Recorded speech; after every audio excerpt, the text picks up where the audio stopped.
বাংলাদেশে বহু আদমের সন্তান আমরা আছি, এই যুবক মানুষ নামাজের ফরজ কয়টা? 13টা বলতে পারে না, কিন্তু বিয়ে করা ফরজ এটা জানি। এটা জানে না।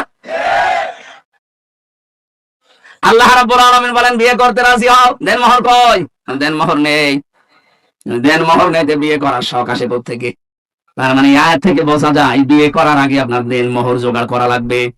যদিও বাংলাদেশে এখন সিস্টেম নেই, বাকিতে লিখে রাখেন পরে সময় পেলে দেব। বাকিতে লিখে রাখেন পরে সময় পেলে দেব, পরে সময় পেলে বিয়ে করবেন। কথা বলেন না কেন? এখানে হাজারো আল্লাহর ওলি বসে আছে, এখনো পর্যন্ত দেন মোহর দেয়নি।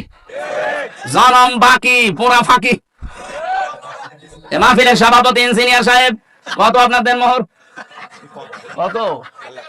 1.5 লাখ। আপনি সে আমার বাবার বয়সী, এরপরও 1.5 লাখ, আর আমি আমার 50,000। না, 1.5 লাখ অনেক বেশি করে ফিরেছে। আলহামদুলিল্লাহ দিয়েছেন। হ্যাঁ ঠিক আছে, জমি জায়গা লিখে নিয়ে লিখেছে। অথচ এখানে দেন মোহর বাকি আছে, আমি চেহারা দেখলে টের পাচ্ছি। হাত তোলেন তো কাদের বাকি আছে। দেখে একবার মুসলমানি দিতে দেখি দেন মোহর দিতে পারো না। কুমিল্লার বদনাম হয়ে যাবে না? কে আমার ছেলে মেয়ে বিয়ে দেবে?